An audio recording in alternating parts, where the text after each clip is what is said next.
comfortably, and hopefully we'll be back with us as soon as possible. More importantly, we want to make sure that he recovers fully and speedily. So I thought I would divert and visit him, which I did. Please assemble in the Speaker's chambers for that meeting to work out the deliberation, the days and times for the deliberation of the estimates. Those are minor. Oh, finally, some of you may have noticed, but the clerk in the Parliament's office has established a first aid station, which is nearby here, and I know that the personnel to, I wouldn't say man it because it may be females as well, but those to attend to it are also going to be taken care of. The clerk is attending to that, but we know that should anything become more serious, that we will have to be medevaced, as it were, out of here. But we do have the basic facilities, and we have, I believe, sufficient medical practitioners and doctors to take care of any interim situations. But thank you to the clerk and the staff for that. Thank you. Those are the announcements. On the government of Guyana to move its dispatch to bring an end to the illegal quarantine crossing, and we want to do so again, that it is dangerous to life, it compromises our territorial integrity, it facilitates the movement of both people and goods. Most recently, some allegation of gold bars, perhaps crossing our eastern border. And in responding to that, our call, the Honorable Minister of Foreign Affairs did say that as recent as a few days ago, a meeting was planned for the end of June 2012 to further discuss the systems. I hope, sir, I understand the Honorable Minister has the privilege of speaking immediately after me, and she will, I'm sure, give us an update on that issue. We are also aware, sir, that at the 201st observance of Venezuela independence on the 5th of July of last year, both Guyana and Venezuela recommitted to the good offices process of the United Nations Secretary General to address this border controversy. APNU, sir, like all of Guyana, is also aware that the late President Hugo Chavez was very instrumental in keeping the Guyana-Venezuela border issue on the back burner. Untimely death, sir, on the 5th of March of this year, and the rumblings in the recent past from the opposition in Venezuela about the need to determine this long outstanding issue. We urge this government to continue to ensure that CARICOM countries are fully mobilized and stand behind us. We know that at every heads of government meeting, most recently the 33rd last year in St. Lucia, that support was given and stated. But sir, I say this, APNU says this, particularly in the context, the evolving world, and the fact that even as we speak today, several of our CARICOM members belong to other regional bodies, for example, ALBA, which Venezuela is a major player. And of course, many of our CARICOM sisters, like Guyana, have agreements, Petro-Carib agreements with Venezuela. So, sir, we need, as we continue to mobilize CARICOM, to be cognizant of that changing landscape and ensure that CARICOM recommits, irrespective of their involvement in other bodies, that on Guyana-Venezuela controversy, they stand 100% alongside of Guyana. Mr. Speaker, it is worthwhile to note, and I go now to our relations with both Venezuela and Brazil. It is worthwhile to note that the decision of the then government of Guyana to establish an embassy in Brazil in 1969, drew the ire of the PPP. Indeed, in a press release, in August 69, the PPP proclaimed, and I quote, "The latest waste of public funds is the setting up of an embassy in Brazil." The PPP on that occasion also called for the condemnation of the government of Guyana for aligning Guyana with reactionary foes. Sir, we on this side of the house, and I feel of foreign diplomacy, he stands today in Guyana, and I dare say the Caribbean, unmatched. It perhaps is no wonder that he was voted Caribbean Man of the Century, of the 20th century. Today, sir, our relationship with Brazil is strong, and we are happy that it continues that way. We note, sir, in that context, the recent meeting in February 2013 of the Joint Working Group on Infrastructure between Guyana and Brazil, where such projects like the upgrade of the Lethem Road and the deep water port, which we now see has been moved to Berbice River, and other projects were discussed. We want to also note, sir, that Mr. Winston Brassington of NISIL and Marriott fame is the chairperson of this working group.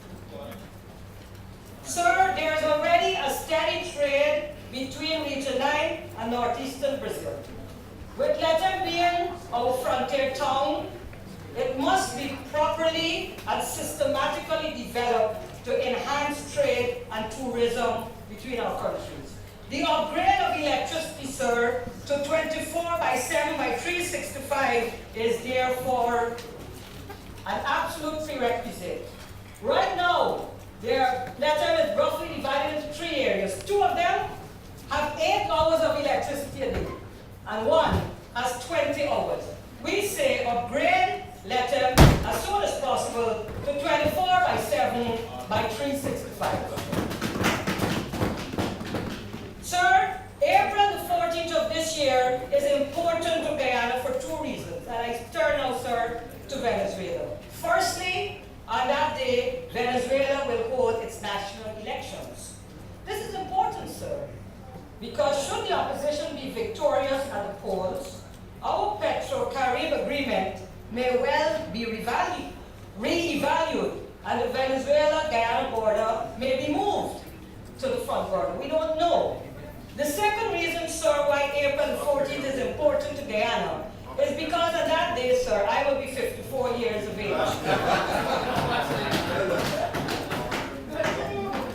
I could not find my birth certificate, but I'm sure that I will be able to lay it over as an exhibit. Sir, it is difficult for APNU to overstate the value of the Petro-Carib agreement to Guyana. Sir, under this agreement, Guyana receives approximately 50% of its oil, and we pay parity by rice and by paddy. And that is well documented in page 13 of the budget. I don't think anyone would want to dispute that, sir. Sir, in that context, it is also worth noting that Venezuela is now our biggest creditor. Should the incumbent President Maduro win on the 14th of April, I said that important day, our relationship with Venezuela vis-a-vis border and Petro-Carib may also change. We don't know. What we are saying, sir, we expect and we hope that as a responsible ministry, our ministry and its expert staff is, even as we meet here today, discussing contingency plans. Sir, CARICOM. Sir, the survival and indeed re-engineering of CARICOM remains an absolute prerequisite to all of us, sir. We are all aware, sir, that foreign policy coordination is one of the guiding principles of CARICOM. And we note that foreign policy coordination was an important agenda item at the 33rd Conference of Heads of Government in St. Lucia in July last year. Indeed, sir, COFCOR, the Council for Foreign and Community Relations, is one of the organs of CARICOM. According, sir, to the revised Treaty of Chaguaramas, COFCOR is, among other things, responsible for coordinating the community's foreign policy, and I quote, in order to arrive at common. In Trinidad and Jamaica, there is a vibrant local textbook unit where their own people write books. They're not a photocopy and break the law in their country. But Guyana is... Indeed, sir, since 2005, the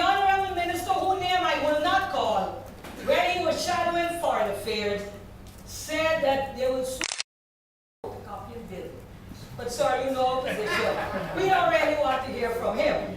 But that is another story. Sir, to matter, I can do no better than to quote the last paragraph of Starbuck News editorial of the 16th of September last year entitled Rabbit Hole. That's what it's entitled, Rabbit Hole, and this is what it says.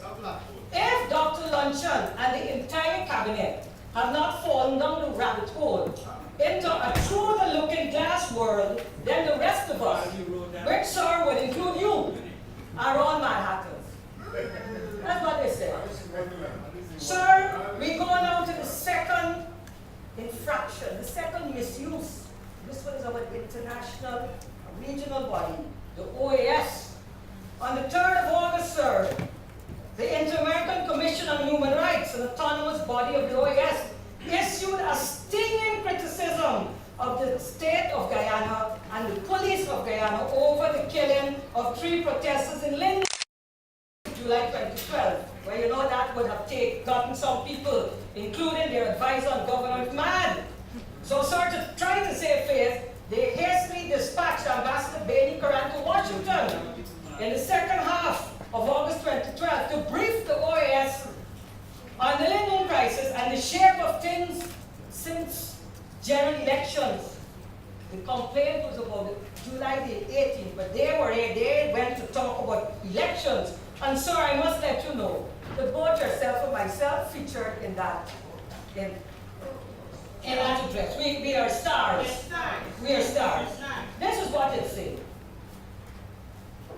Whatever the reason for reports to the OAS, and this is the Starbuck News of August the 27th. No, we come into the actual words. Whatever the reason for reports to the OAS, the informed and discerning Guyanese man, woman in the recognition that the government refuses to accept that it has lost control of the parliament and its vast powers, all in keeping with the provisions of the Constitution. Why else would the ambassador advise the permanent council about cuts to the budget by virtue of the 1-seat majority? Why would he sign the election of the Speaker of Parliament and deputy from the ranks? Why would he refer to the domination? Why would he refer to the domination of the parliamentary committees by the opposition? And about the Bailey Curran. The source is when he attended the OAS in late August, and that is the source. So, sir, that is what the government is beginning to use the and there's the last one, sir, so it's not a mistake. The United Nations Rights of the Child Committee, January of this year. The Guyana delegation appeared before the United Nations Rights of the Child Committee, represented by none other than the government's advisor on governance and the Honorable Minister of Human Services, Minister Webster, who I suspect, sir, was a silent partner in this board. I want, sir, to quote from the Kaichor News of Saturday, February 16th. This is what they say. Meanwhile, the government told the UN committee, this is where the headline is, and it should be 3,000 girls leave school annually because of pregnancy. But somewhere in that leaving of pregnancy, 3,000 girls, this is what, as I suspect, the Honorable Advisor said. Meanwhile, the government told the UN committee that the protection and promotion of children's rights and equal access to service is emerging from the threat of the parliamentary democracy posed by the opposition, the threat posed by the opposition dictatorship of one. So the reason why they have a problem with 3,000 girls are leaving school because of pregnancy is because the dictatorship of one in the parliament. And this is quotation, that's why my lord, it's your quotation. The greatest threat. I do not have any problem with the honorable member quoting me and quoting any document that is publicly available, posted on the UN website, that has the exact record of what took place in Geneva. However, to quote Starbuck News as the the paragraph of virtue and truth in what I have said is not correct. So the honorable member can go to the UN document, which is publicly posted, and quote from me or the government again at any time. Thank you, sir. Honourable members, Sir, I from have, the time, one second, from the time that I was a member of Parliament, we have been using newspapers. Exactly. And even during this debate, newspapers have been used. What the member is doing is quoting what the newspaper is reporting. And the other member is quoting from a newspaper, and that is quite appropriate. If there, I personally was sent a copy of the presentation from Geneva, but that could be made available. But I see nothing wrong with quoting from one of the known established dailies in Guyana, whether it is right or wrong. It is just the opinion of the newspaper. sir, it is more than just the opinion, because, sir, it is in. And I have also seen the UN report, and I am satisfied that this is a true and correct reflection, and I challenge my colleagues to prove me wrong. Alright? And sir, Yes, please. Mr. Speaker, Madam Deputy Speaker is not just quoting from the newspaper, she is making a deduction. The issue, sir, is that the link between and the Court on Parliamentary Democracy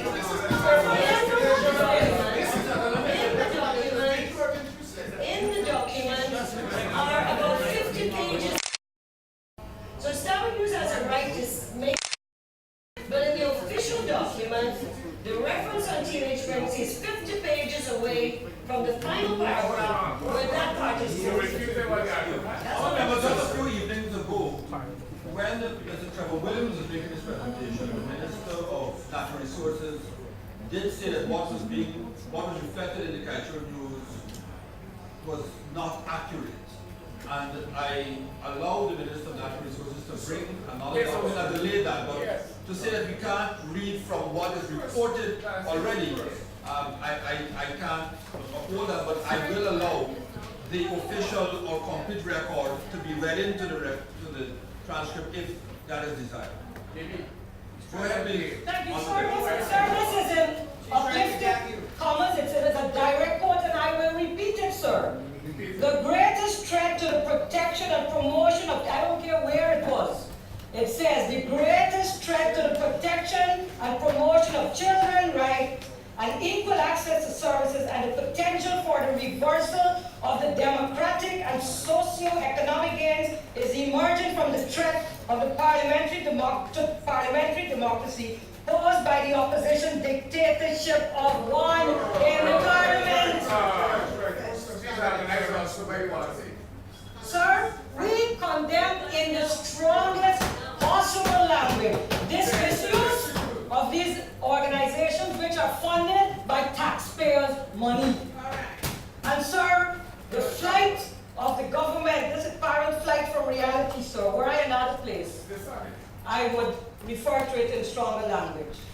Sir, I want to turn to trade facilitation and investment. Sir, while continuing to seek trade and investment opportunities with our traditional trading partners, Guyana, in APNU's opinion, quite correctly, continues to look both south and east for new trading partners.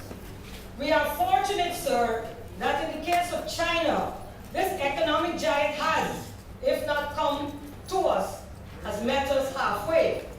We, sir, are aware that in recent years, China has invested in several CARICOM states in the form of loans, grants, and also in mega construction projects. While addressing the 33rd heads of government meeting in July last year, the Honorable Prime Minister St. Lucia said that China was on course to becoming the world's largest economy and a superpower in its own right within a few years. And he says this, and I quote, "The reality that beholds us is that global growth, will be determined by decisions made largely in Beijing." A united CARICOM approach in terms of trade and investment would, we believe, sir, have been ideal. The reality is that with CARICOM not having a unified one China policy, we must negotiate on a country-to-country basis with China. Sir, last year, we stated at page 1, and it's found at page 1564 of the 2012 budget, we stated this about China. We note the appointment of High Commissioner Professor David Aberdeen in China and urge that in the implementation of our trade and investment agreements with China, shared values based on our laws are central to all agreements with this great country. Sir, I restate that. And I say, sir, that the agreement between the government of Guyana through the company was set up and Shanghai Construction, the construction of the Marriott Hotel, did not proceed on those two principles. Sir, I know that. You, I respectfully submit, sir, know that. And in fact, I think all of us here know that. Sir, sometimes I worry, and I wrote this, sir, before the latest outburst. Sometimes, sir, I worry about my friend, the Most Honorable Gail Teixeira. Since 2011, sir, she does not appear to be at her best. And sometimes, sir, she not only misses the boat, she misses the entire river. Sometimes the boat is in the Burmese River, and she is in the Essequibo. Sir, I want to say, I'm not there, I'm sure. Sir, we have no quarrel. APNU has no quarrel with, and indeed we welcome Chinese investors to our shores.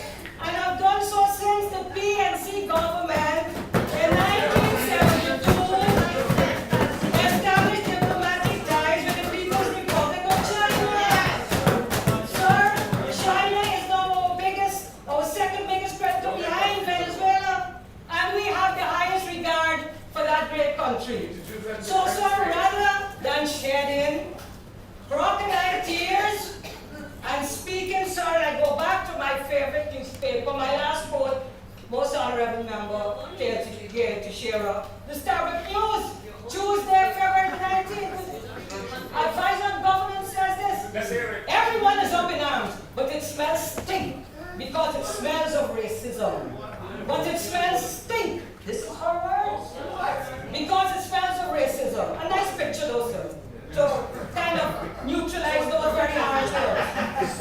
It smells of anti-nationality. We don't seem to have that problem with the companies that are coming in, that are bringing in non-Chinese. That's why I say sometimes, sir, I worry about her, and about her not only missing the boat, but the entire river. Sir, the fact is that we have been constant in our support for investment with the Chinese, and in fact we opened that trade corridor just over 40 years ago. So we want to say that if this government is truly serious about foreign trade and large companies coming to Guyana, then there is simply no way of avoiding the issue of industrial relations as a key facet of our investment promotion policy. We have to have a proper modern investment promotion policy that involves industrial relations. We can't wish it away and go running here, depending on who's bringing what to us. Sir, the capacity of our Ministry of Foreign Affairs, sir, and I'll turn briefly to. There are three program heads, sir: developmental foreign policy promotion, development of foreign trade policy. Sir, last year we asked about the Foreign Service Institute and the general training of staff. And we were told that certain arrangements, agreements were hopefully going to be concluded with certain diplomatic academies. We hope that in her presentation, the Honorable Minister, whom I have the highest regard for, and have never had cause to say anything less than complimentary about her, will say. No. No. She grew up alongside both sides, suspect, and that is meant as a compliment. Sir, we are extremely happy that Mr. Kelvin Lal has been replaced as Guyana ambassador to Brazil. And we congratulate our new ambassador, Mr. Merlin Udo, on her appointment. Mrs. Thank you very much. Thank you very much, Gail.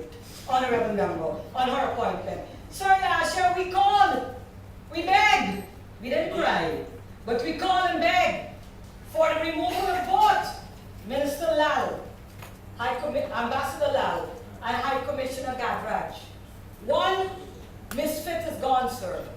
We hope Let's not use. I retract that. I retract that completely, sir. I retract that completely. One, and ask it to be struck from the list. Thank you, sir. One of the two have gone, sir, and we look forward to when the bigger one, Mr. Honorable Ambassador, Mr. Gadraj, will follow suit. Sir, in the last year, the government has also launched several diaspora projects, but my colleague will deal with them. My colleague, Ms. Africo Selman. Sir, I want to turn briefly to recommendations. Sir, just over a decade ago, on July 4, 20, the report of the Border and National Security Committee was, I see sir, you looking at me, was submitted. And that committee included Mr. Ralph Rankaran, who's one co-chair, Brigadier retired David Granger, another co-chair, and it included, sir, I see a Mr. Raphael Truckman, attorney at law. I believe, sir, that is yourself.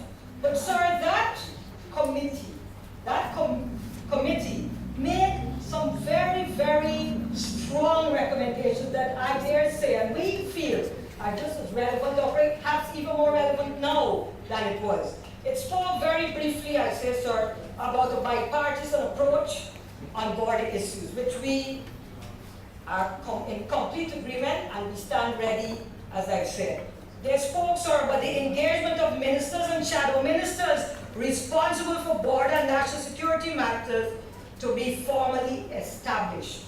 It spoke about a bipartisan process which could be supported by the technical academic component in the form of an Institute of Border Studies, a strengthened frontier unit of the Foreign Affairs to review or consolidate existing institutions where they overlap. Sir, those recommendations are even more relevant, or just as relevant as they were, and we commit them for approval. Sir, we need to enhance the foreign language capacity of the ministry staff. On a personal note now, sir, this is not a thing, this is my personal belief. Guyana should be moving towards making Spanish our official second language by about 2025. We need a long time. But we have to look to the future. We need, sir, as I said, this is my personal opinion, but I hope it would take fruit.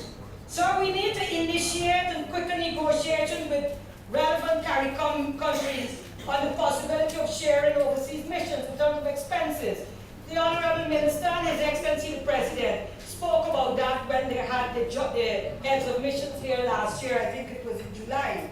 We need, sir, to make Guyana. Honorable member, your time has elapsed. Yes, sir. 5 minutes, sir. Sir, we need to make Guyana the change. For one second, let me speak. Mr. Speaker, I move that the Honorable Member be given 5 minutes to conclude her presence. 10 minutes, sorry. Thank you. Sir, had I not told the House my age, I would have called it youthful enthusiasm. But at 54, I can't claim that, sir. Sir, we need to make Guyana. Why can't our Minister of Foreign Affairs be the change agent within the Council for Foreign Affairs at CARICOM? We need, Minister, a synchronized foreign policy. Why can't Guyana, that is our challenge, become that change agent? On behalf of all the people of Guyana, sir, we need to work into ministry to that the proposals of legislation that we hear about in the budget becomes a reality so that people wanting to do trade with Guyana will know where to go. We need to put, sir, a rational rotation for our heads of mission. We need, sir, and I formally now on behalf of APNU asking the Honourable Minister to lay in this House a strategic plan for our ministry, a 5-year strategic plan for this most critical and sensitive ministry in this National Assembly. And lastly, sir, we should seek to conclude arrangements with Suriname to bring an end to the illegal crossing between our countries. Sir, APNU campaign. Before I go there, sir, I just want to make one reference to something that was said yesterday by the Honourable Member, Bishop Edger, Government Developing Code of Conduct, and he went through a whole thing. We and APNU said, I want to challenge him to one thing on behalf of the government. Get your ministers in the to polygraph tests. No, sir, it's a suggestion, sir, the Guyana Energy Agency, CANU officers, sir, it is a suggestion. We are suggesting a polygraph test for all ministers. Okay, of course.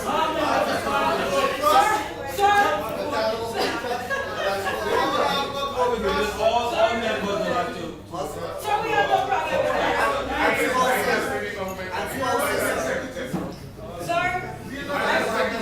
Sir, I just wanted to slip that in before I conclude, because I want to conclude on a very serious note, sir. That is serious, but I want a non-confrontational note, I should say. APNU has campaigned on a system of government called shared governance. And sir, I believe now that this government is beginning slowly to recognize the advantages of such a system. Sir, you remarked yesterday, everybody forgot who they were as we rushed to help our fallen. Luckily on the temporary fallen. Why cannot we, in this House, if Mrs. Backer, who people wrongfully say, sorry if I may, very confrontational, if Mrs. Backer could genuinely say, let us work together, let us start with foreign affairs, and let us go to the other ministries. We don't know which ministers we will find if the polygraph test goes through. But let us go, and let us work together, so that together we can move this country that we love so much forward. Sir, I rest my case. Thank you. It is with a sense of great pride and satisfaction that I stand this afternoon to make my contribution to this debate. And let me, at the outset, congratulate the Honorable Dr. Ashni Kumar Singh and his team for once again remaining consistent and providing to us a people's budget. Mr. Speaker, I didn't mean it lightly when I said it is with great pride that I stand to support the budget before us. Guyana does not exist in a vacuum, and the global challenges that confront the world today, and confront us all today, would certainly have an effect on Guyana, and we must not dismiss. So as we assess our own progress, and indeed the challenges that we still have to confront, we must look at what is happening around us. In fact, many of us follow the news from around the world and are privy to the difficult times being experienced in several countries. And this is what it says, Mr. Speaker. Guyana, Belize, and Suriname will continue to post substantial growth rates buoyed by the high price of exports. Mr. Speaker, in terms of the projection of all the Caribbean countries, Guyana is projected to grow the most this year at 4.9%. Mr. Speaker, the Caribbean is projected to grow at 2.1%, and so this, I believe, if we all put our shoulders to the wheel, we can achieve this. Mr. Speaker, what does it say in terms of tourism? And I know that our tourism industry is steadily growing, and this is what it says. The overall result, this is about the Caribbean, is one of weak performance, except for Belize, Suriname, and Guyana. And Mr. Speaker, Guyana had the largest percentage increase of arrivals of 17.9%. And Mr. Speaker, the report goes on to say, I know many of my colleagues from the other side asked about unemployment, and this is what the report says. Except for Guyana, Suriname, and Trinidad and Tobago, unemployment rates are likely to remain elevated for some time, within the range in 2012 of being 12 and 20%. Guyana, again, Mr. Speaker, features very well here. Mr. Speaker, today we are an exception. This time around, Mr. Speaker, for a good reason, and our national self-esteem continues to thrive. We have much more to do, but we have gone a far way in restoring self-respect, I believe, in our national psyche. And Mr. Speaker, when I say we, I do not mean the PPP Civic only, but all of our Guyanese brothers and sisters who have chosen, as I said before, to put their shoulders to the wheel and in their own way contribute to the development of Guyana. Those in the private sector who continue to believe in Guyana and take the necessary risks associated with business. Those in our banking sector that have come on board to provide loans to our people so that they can own their own homes and achieve self-fulfillment. The erratic weather conditions continue to feed us and provide the necessary foreign exchange. And yes, those in the mining sector who travel to the far reaches of our country, the mothers and fathers that send their children to school and the teachers that teach them.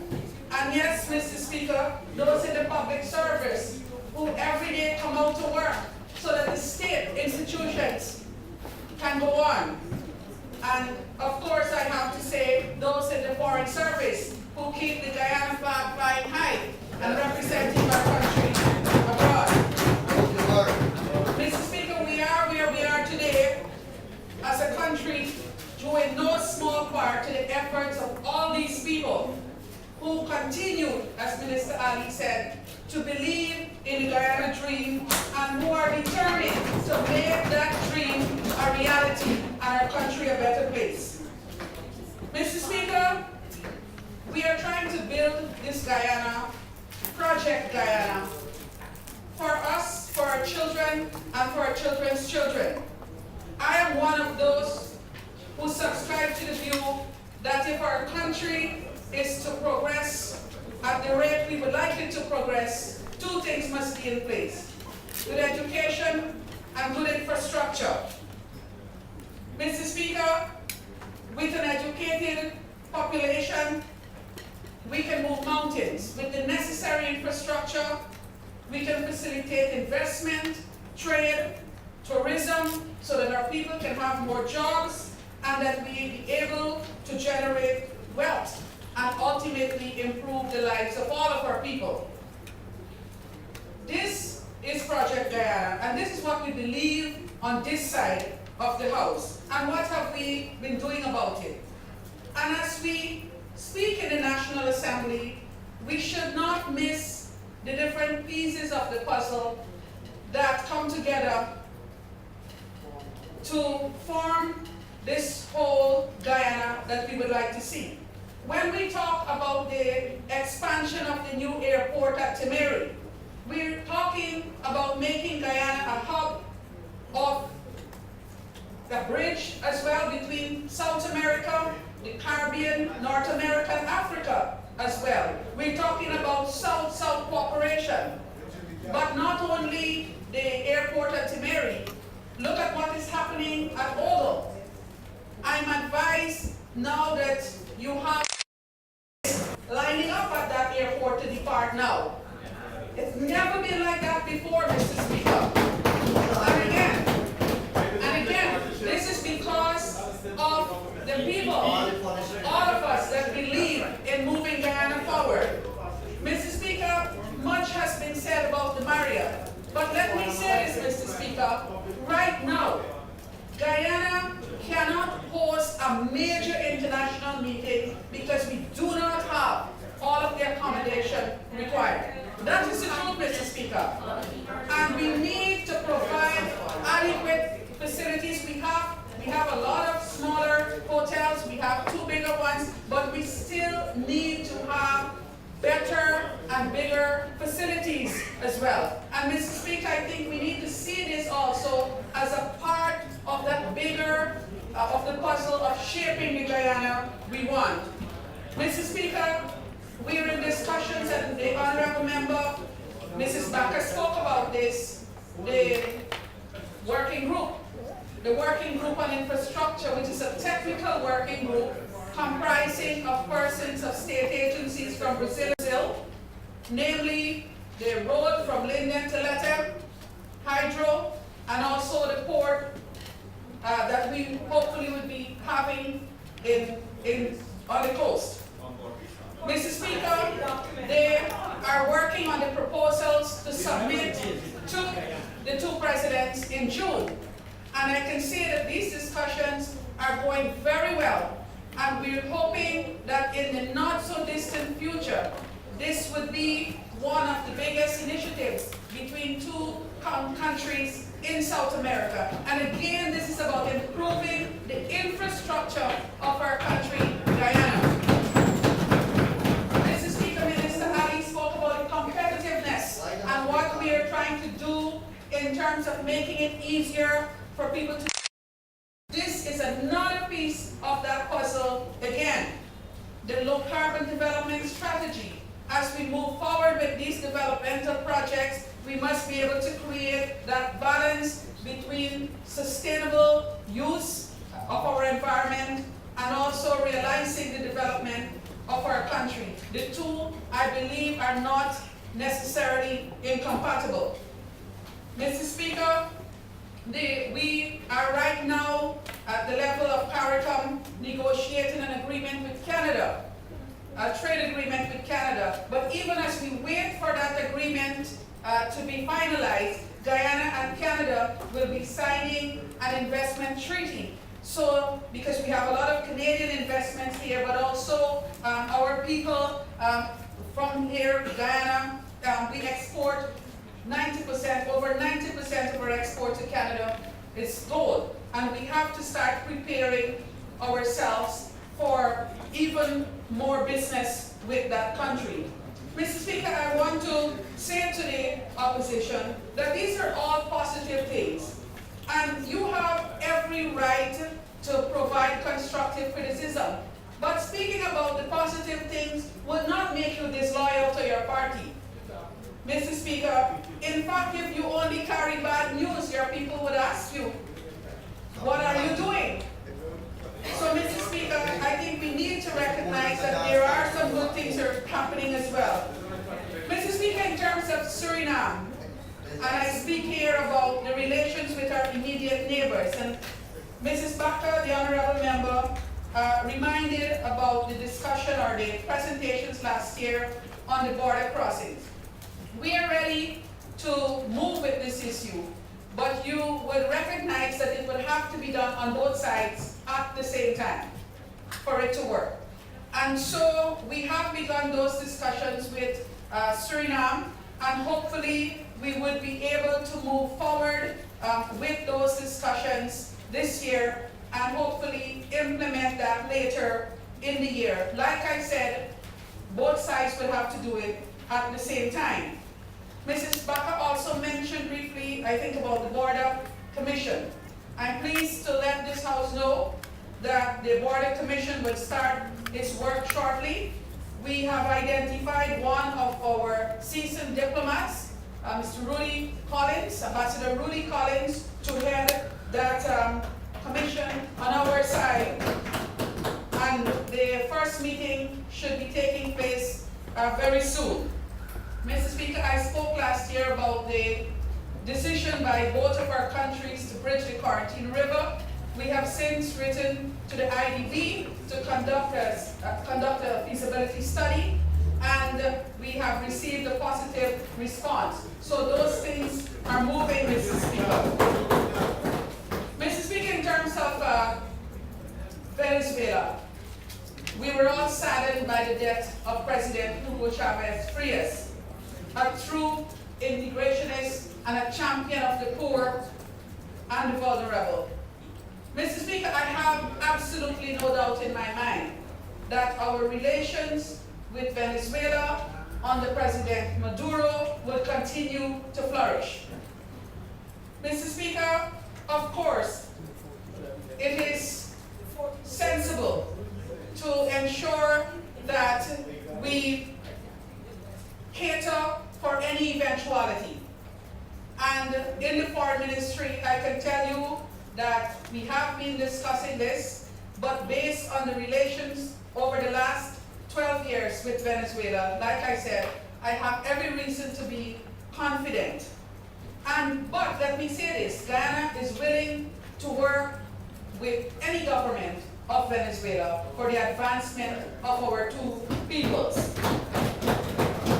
Mr. Speaker, we mentioned, and Minister of Finance mentioned this, we have benefited tremendously from the sale of rice and paddy to Venezuela, and we are hoping to conclude very shortly a new agreement for the sale of additional rice and paddy.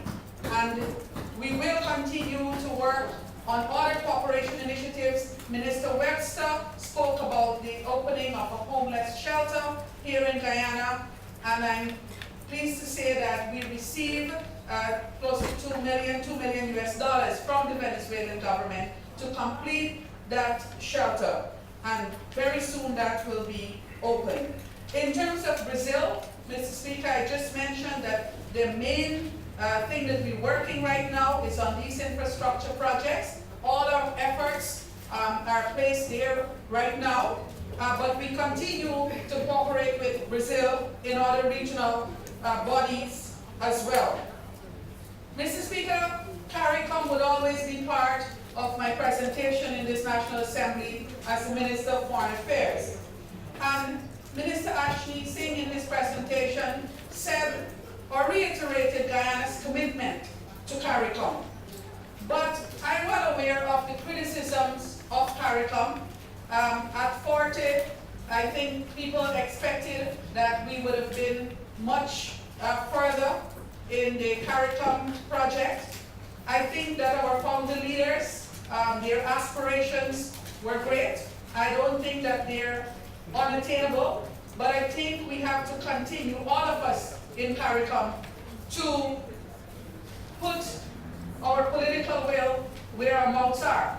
Because we hear all the time about commitments, but not necessarily the matching actions. Fortunately, if you take the scorecard of CARICOM, Guyana leads in terms of meeting its obligations under the Treaty of Chaguaramas.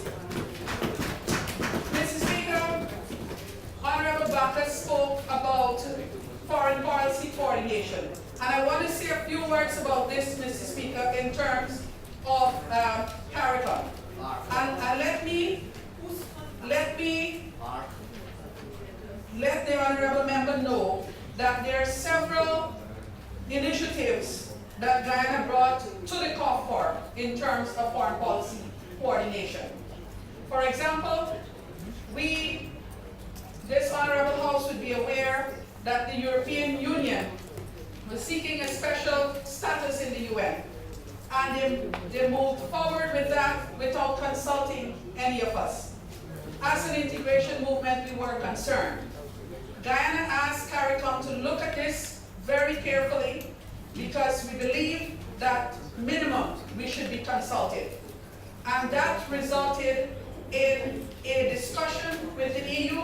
Our ambassadors in New York worked very hard, and at the end of the day, we had a resolution that we all could agree with. That was one time when CARICOM, I think except for one, stood together. In recent times, we have had some mixed signals.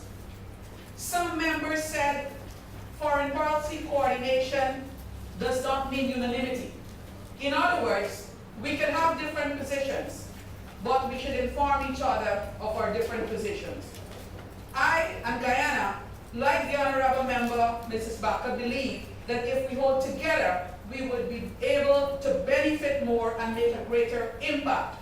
But we are working on this, on the Palestinian issue. All but I think 2 member states had some issues, and we were able to, the other way around, I should have said that, we should have been able to have a single position. Unfortunately, that did not happen. On the issue of the Malvinas, the Falklands, you said, on the issue of the Malvinas, we in CARICOM, we decided, we had a united position in the sense that we called for dialogue at the OAS. And in fact, we were in the forefront of asking for the representative of the UK at that OAS meeting in Cochabamba to be able to make a presentation, which he did. However, the members of CARICOM were very clear that there were positions by Guyana, Suriname, that were positions, and I want to remind this House, these are not positions only from now.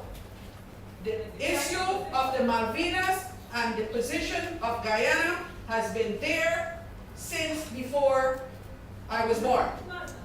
Mr. Speaker, we have ensured that we check all the documents that we have, but let me say this, the one time that we found we were not supportive of force being used, but we were supportive of the Argentinians. Let me say very clearly, Guyana's position is that. And it is that, very clear. We support Argentina, we have no apologies to make, we support them in this cause. And I want to make that very, very clear. We're not going to wobble on this. And that has been reiterated in UNISUR, that has been reiterated in CELAC, it's there. Mr. Speaker, I also want to say that in terms of the CELAC, Cuba has taken the presidency of CELAC from this year, and we congratulate Cuba on that achievement. Mr. Speaker, this is very, very significant. This hemisphere is changing, and I think we need to be in touch with that change. And we know that Cuba is going to do a superb job during the next year in bringing Latin America and the Caribbean together. After all, Cuba's cooperation program spans the hemisphere. Mr. Speaker, in terms of the OAS, and the Honorable Member, Mrs. Baca, spoke about the OAS, and we have every right. Guyana has every right to update the OAS, and the government has every right on what is taking place in Guyana. And the OAS, the Human Rights Commission, cannot make a statement without asking the government their position. That's clear, and they have accepted that position, that whatever they wanted to say about the Linden situation, they should have gone through the necessary procedures and informed the government of Guyana. They did not do that. If you were sitting here, you would have had issues with that too. Mr. Speaker, we have also, we believe in this organization. We believe that the OAS has a special place in this hemisphere, and for this reason, we have put forward the candidacy of Ambassador Beni Karan for the position of Assistant Secretary General, and we are hoping that Guyana will be successful. Mr. Speaker, we have had quite a lot of important things happening at the level of the UN for Guyana. You will be aware that we were elected as chairman of the Economic and Financial Committee. That is the second committee of the UN General Assembly. and our mission has been doing our country proud. Guyana's mission has been doing our country proud at that level. In fact, Mr. Speaker, some of the bigger countries have been asking how small countries like us manage, given the resources at our disposal as small states. Mr. Speaker, we have also been elected to the Vice Presidency of the UNICEF Executive Board. We share responsibility for facilitating intergovernmental oversight and leadership of the work of this premier international institution. We were also elected Vice Presidency of the second review conference on small arms and light weapons. Mr. Speaker, we have successfully concluded and adopted an important part of the outcome document of that conference is the 2013 to 2018 work plan, and Guyana played a major role there. And yes, the Arms Trade Treaty, CARICOM played a major role in that, and Guyana was part of that as well. I remember Mr. Sidney Allecott. And for a moment I had to check it was he who I was listening to. But Mr. Speaker, I just want to move directly to some of the things that he said that are not facts. Honourable, before you do so, maybe it was time to take an extension. Yes, sir. To conclude our presentation. Thank you, Prime Minister. Thank you. About a number of communities being identified for teachers' quarters. And he indicated that of the list submitted, the number one priority, Taushida, was struck out. And instead, the Minister of Finance inserted Sand Creek, a stronghold of the PPP, to use his words. Well, the whole Rupununi is a stronghold of the PPP.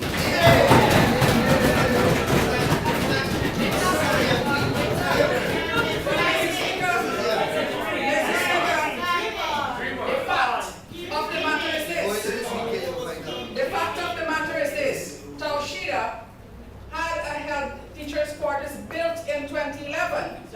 And so a request was not made for teachers' quarters. So that's first, how do we say, untrue? Wake up.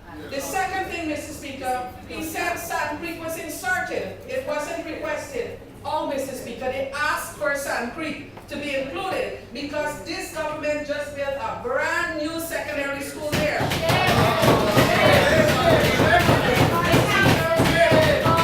And already, but we want to make sure that the principal of that school is comfortable, and we've included this year quarters for the head teacher of Sand Creek. Mr. Speaker, the honorable member also spoke of the Amerindian land issues. Mr. Speaker, and he said here, I want to repeat what he said about that particular matter. Mr. Speaker, he spoke about, he said here, today, after some 40 years of the passing of the Honorable Stephen Campbell, who fought for the rights of indigenous people, we are still here, not settling these issues. The paragraph before that was, we need to always be sensitive to the cries of the indigenous people as it relates to land demarcation and extension. It is imperative that we do so, failing which, Guyana... You've been able to access the transcript already? Yeah. You've been able to access the transcript? I have it, yes. You've been better than us here. Mr. Speaker, we're very efficient on this side of the house. Mr. Speaker, it's our transcript. Mr. Speaker,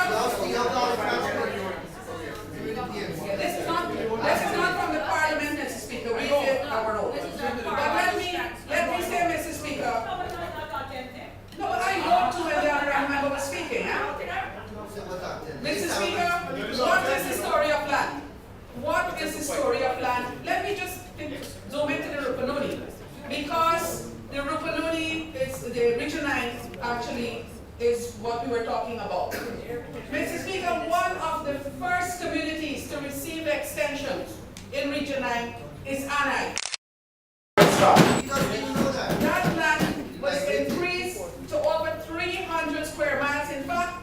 double the size of Barbados. Mr. Speaker, but not only am I, we have titled Katoka, Paraquarno, Fairview, Appleton, Taliwa, Freshwater, and we have extended Yacarinta, Masara. Mr. Speaker, I'm only mentioning Region 9. The truth is, we have moved the Parliamentary from 6.5 to 14%. In fact, it's more.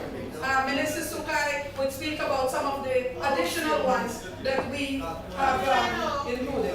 Mr. Speaker, but the one part that really bothered me, that the honorable member said, he said that the Garden of Eden surely must have been located in this magnificent region. That's right. But the lack of vision, will, management, and went on to have combined to render the Rupununi one of the most backward places in the entire Caribbean.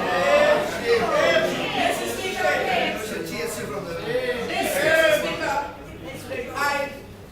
if there was a chance for the honorable member to withdraw that, I would ask him to do that. But this is the story of Region 9. The regional chairman, the REO, the vice chairman, born Rupununians. The medical doctor and I, Dr. Joseph Torres, is born in the the electrical engineer responsible for the Latin Power Company, Mrs. Sylvia Perry, is a graduate trained by the government, born in the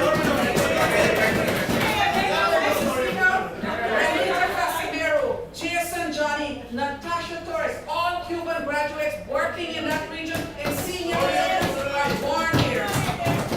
Is Mr. Alicop saying they don't have the vision, will, and skill? No, you can't be saying that,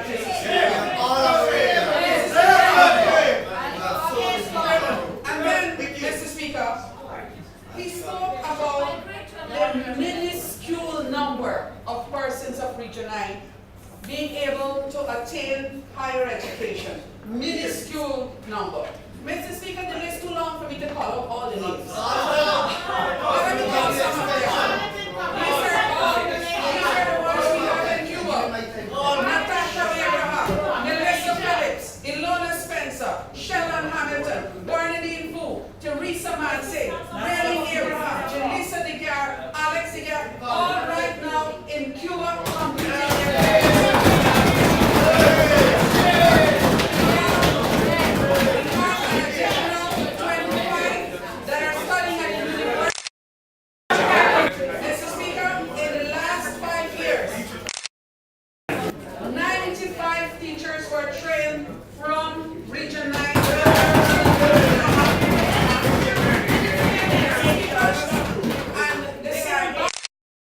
spoken about. What is the story? In the last 8 years, listen to this, Mr. Speaker. In the last 8 years, Mr. Speaker, Region 9. I need to hear Minister, please. Yes, Mr. Speaker. This same backward region that the member spoke about, in the last 8 years, Region 9 led the number of scholars. These are people who wrote and passed the exam. Led all of the hinterland regions in children being admitted on the scholarship program. They presently have 77 right now.